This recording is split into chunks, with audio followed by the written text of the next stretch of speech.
The harassment was relentless. For nearly 3 years, the HOA board president had weaponized every petty rule, from the shade of the roof shingles to the perfectly manicured lawn, to systematically torment one homeowner. The fines piled up. The tension was suffocating. This was not about rules.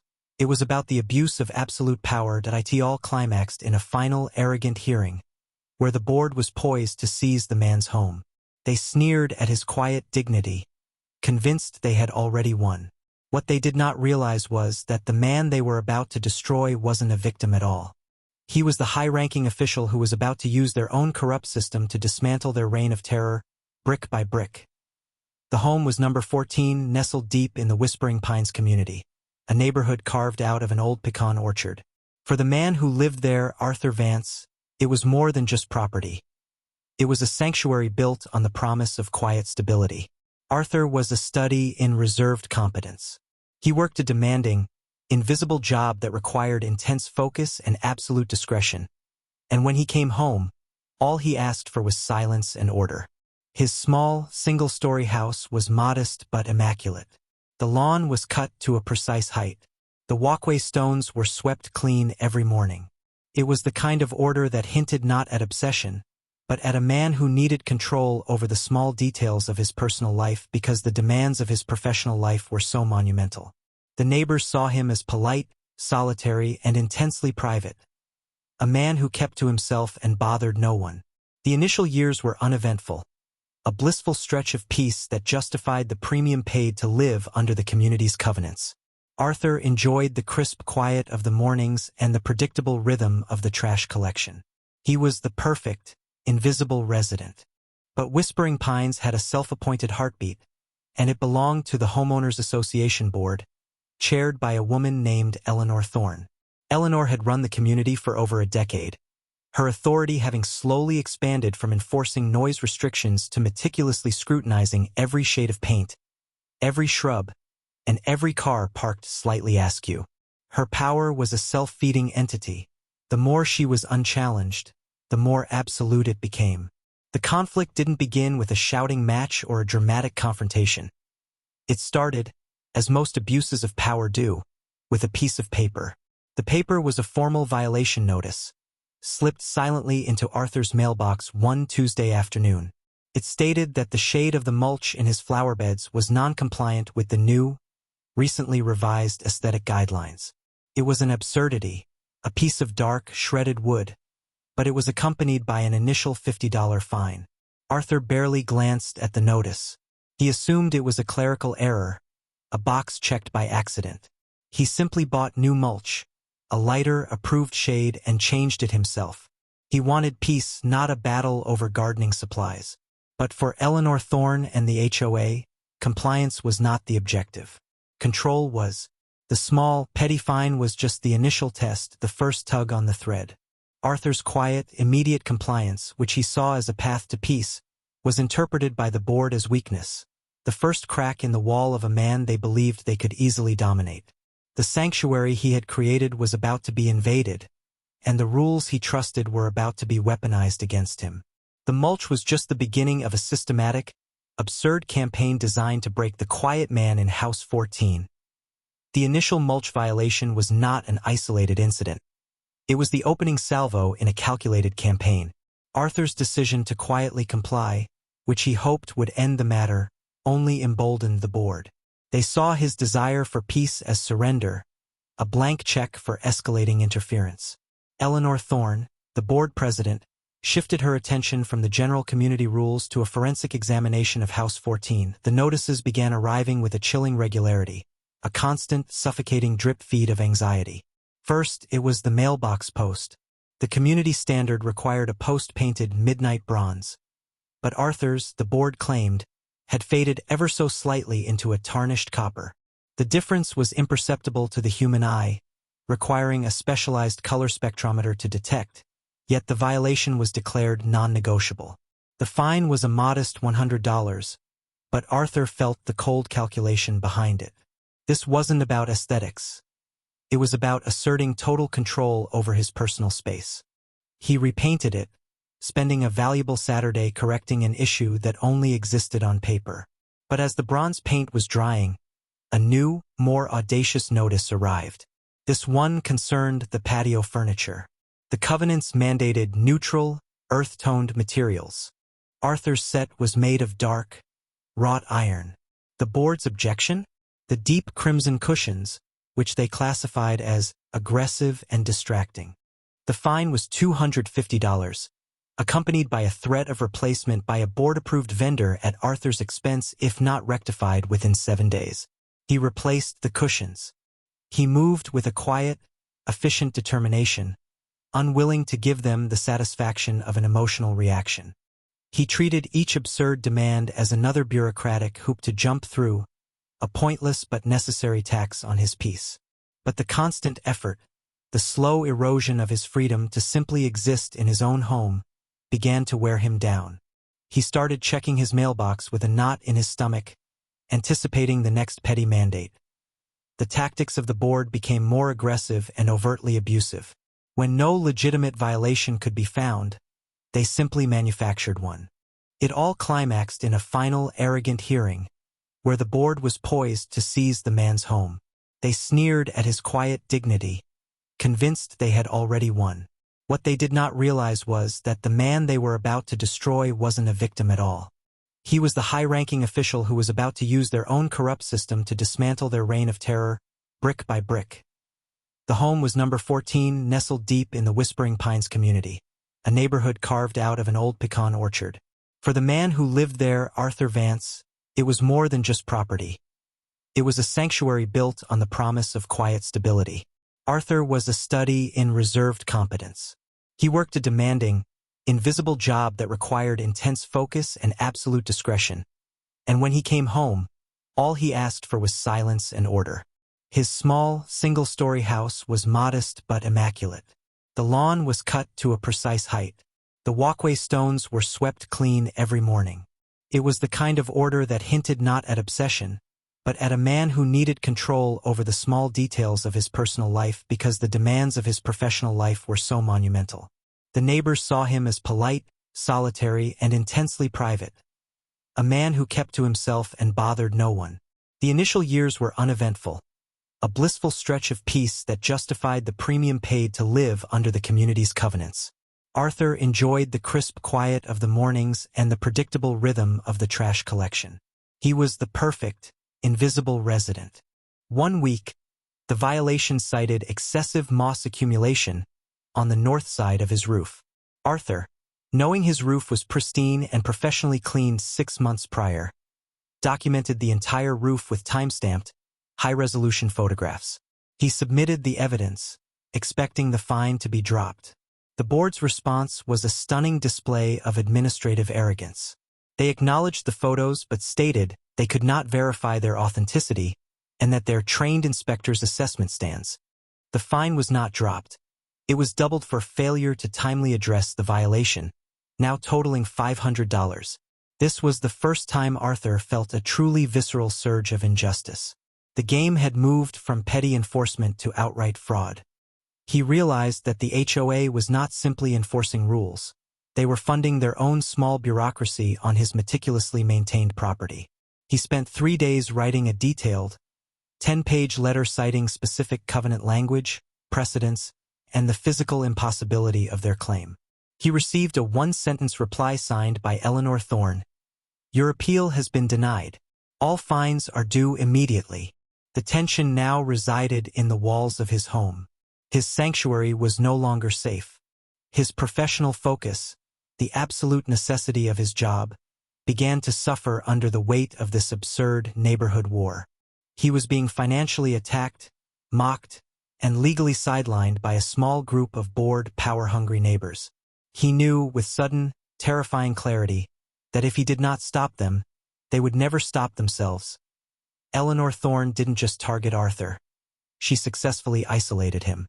She used the community newsletter and thinly veiled emails to paint him as the obstinate homeowner, the one who was single-handedly causing their insurance rates to rise with his defiance and lack of community spirit.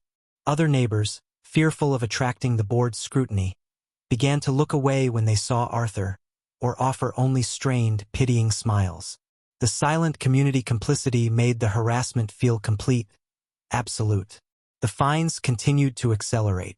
They found a new focus: the tree canopy.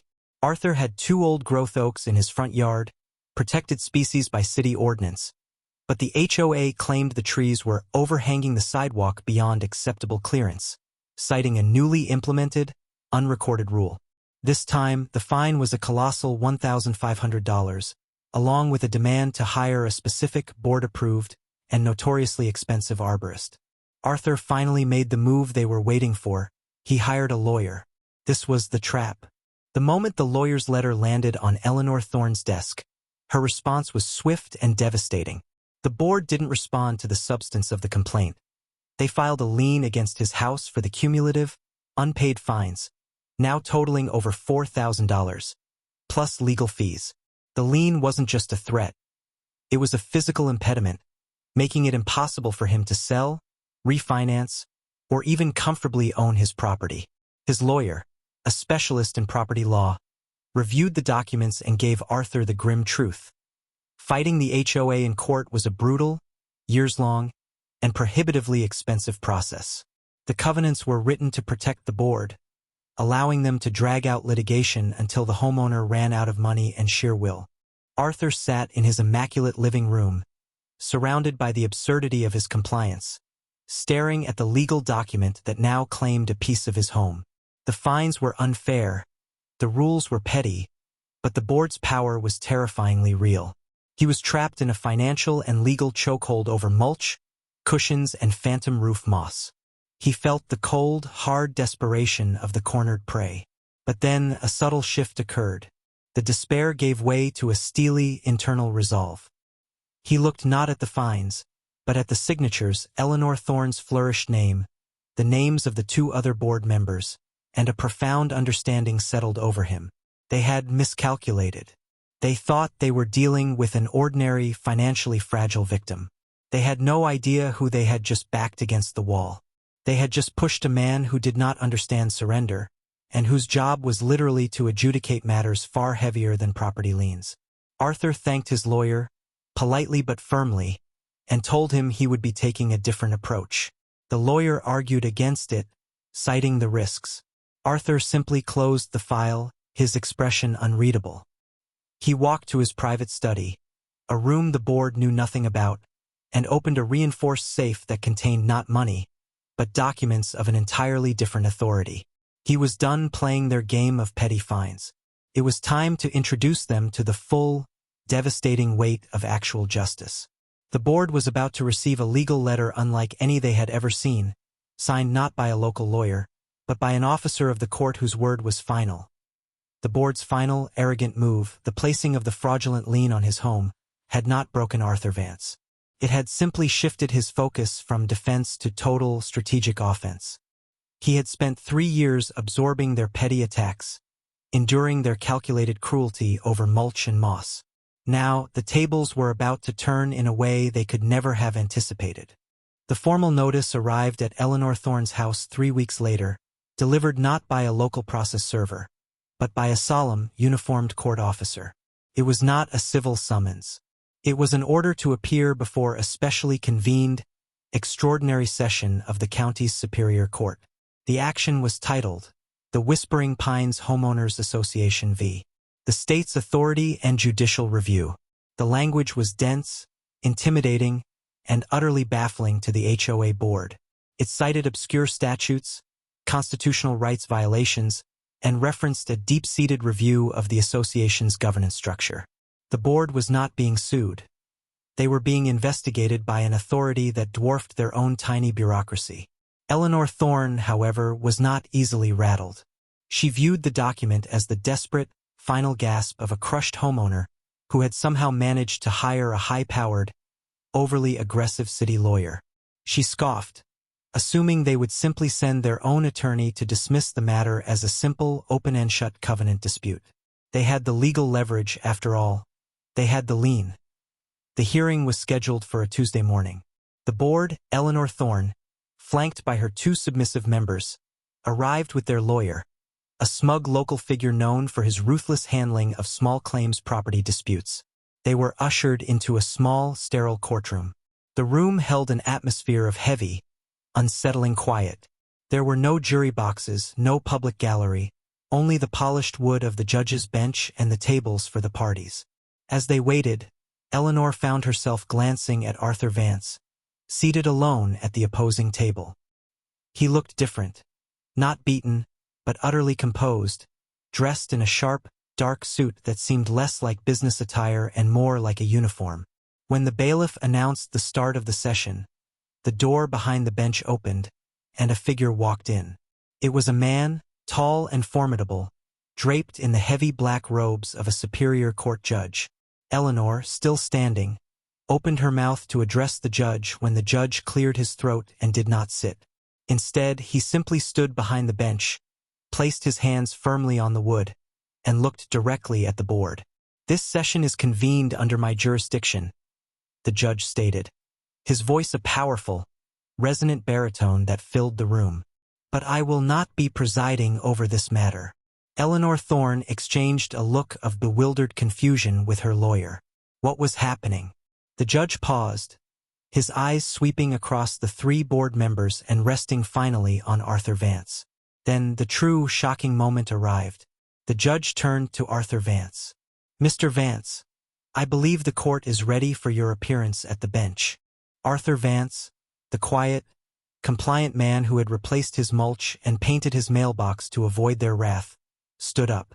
He walked slowly, deliberately, around the counsel table.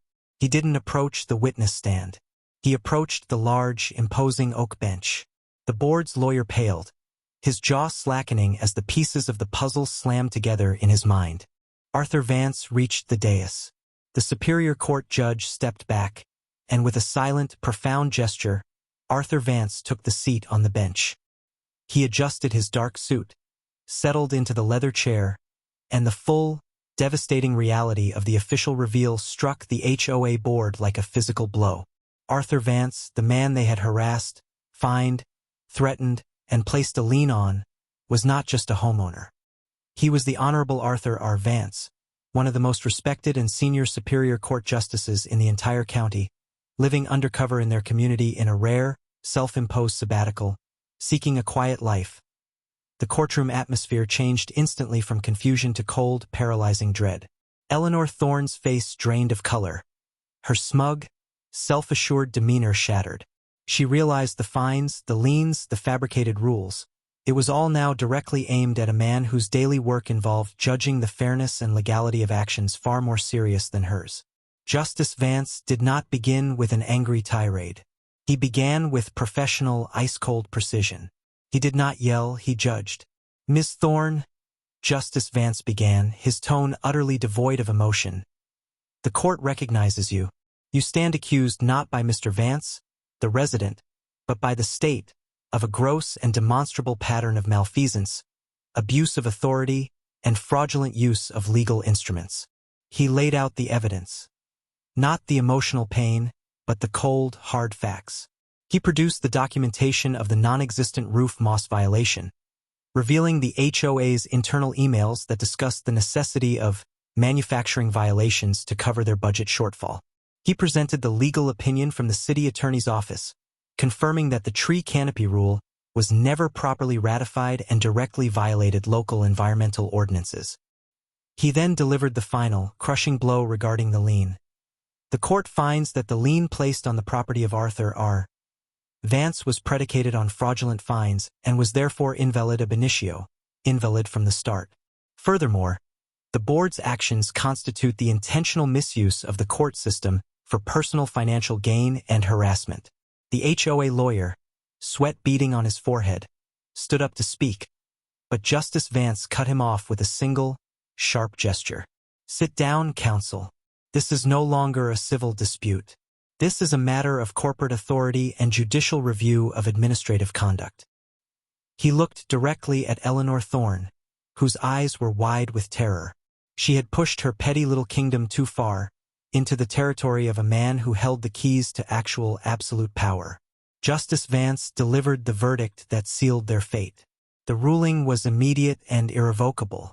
The Whispering Pines Homeowners Association Board was hereby and immediately stripped of all fiduciary and governance powers. The current board members were permanently banned from ever serving in any administrative capacity in the county again. All outstanding fines issued by the board in the last 3 years were declared null and void, to be immediately repaid. Eleanor Thorne stumbled back, her hands flying to her mouth. She had wanted to play the game of power. Now she was facing a consequence that was real, devastating, and entirely deserved. She had sought to evict the quiet man from his home. Instead, the quiet man, cloaked in the authority of the law, had just evicted her from her entire kingdom. Justice Vance looked down from the bench, his eyes fixed on the utterly ruined woman. He had suffered their petty tyranny, not out of weakness, but out of a patient legal determination to let them build the perfect, undeniable case against themselves. Let the record reflect, Justice Vance stated, his voice ringing with finality, that the abuse of a small power is still the abuse of the public trust. Case closed. The verdict delivered from the judge's bench, from Arthur Vance himself, was a final, crushing wave that washed away the entire foundation of Eleanor Thorne's power structure. It was a complete institutional collapse masquerading as a brief legal hearing. The moment the word stripped left Justice Vance's lips, the air went out of the room, leaving behind only the heavy, unsettling silence of total defeat. For Eleanor Thorne, the immediate aftermath was a paralysis of disbelief. She had walked in ready for a minor skirmish, prepared to gloat over the financial ruin of a tiresome neighbor. She walked out a disgraced, judicially condemned citizen. The arrogance that had been her defining feature dissolved, replaced by a vacant terror. This was not the humiliation of a public protest. It was the clinical, absolute judgment of the law she had unknowingly violated. She was not granted the dignity of an official statement or a final word. The court-appointed receiver immediately took possession of the HOA's meager operational documents and bank accounts. The illusion of her authority vanished not with a bang, but with the quiet click of a padlock on the small community office door. She returned to Whispering Pines, not as the queen, but as the pariah, a living monument to the profound miscalculation of choosing the wrong target. The 2 other board members, lesser participants in the tyranny, attempted immediate, frantic damage control, pleading ignorance and subservience. Their apologies were not accepted. The judgment was clear. Complicity in abuse of power carries consequences as heavy as the abuse itself. They, too, were permanently barred from all future governance roles, their community reputation stained forever.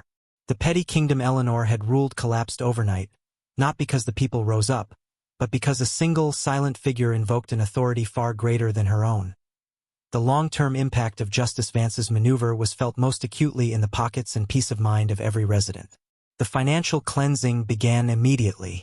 The receiver's team worked for weeks, dissecting years of the board's financial transactions, revealing a startling pattern of self-dealing, inflated contractor invoices, and the deliberate creation of fines to cover operational deficits.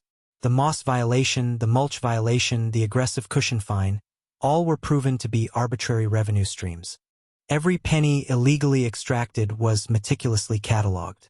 For Arthur Vance, the cumulative fines were significant, but for dozens of other homeowners, the elderly resident fined for having too many wind chimes, the young couple fined for an unapproved shed, the repayments represented months of recovered income. The checks arrived in their mailboxes, delivered with a sterile, official letter that simply stated, restitution for unlawfully assessed fees. It was the final, satisfying administrative act, the undoing of every wrong with the same bureaucratic precision the board had once used to inflict the damage. The fraudulent lien against Arthur's property was officially and irrevocably purged from the county records, complete with a judicial censure against the individuals who authorized its filing. The cost of the investigation, the legal fees, and the restitution fell squarely on the shoulders of the former board members themselves, hitting Eleanor Thorne the hardest. She was forced to liquidate significant assets to cover the court-ordered liabilities. Her reign had purchased her a crippling debt and permanent disgrace. The atmosphere in Whispering Pines was fundamentally transformed. The silence that had once defined Arthur Vance's life was replaced by a heavy, respectful awareness. The neighbors who had previously avoided eye contact now met it with a subtle, deferential nod. They understood, in a way that required no conversation, that Arthur Vance was not a threat, but a fixed point of justice. He was the quiet guarantor of the new, less restrictive peace. The power vacuum left by the collapse of the board was filled by a court-mandated transition committee. Their first and most important action was a systematic cull of the covenants. Any rule that could not be tied directly to property value or infrastructure safety was eliminated.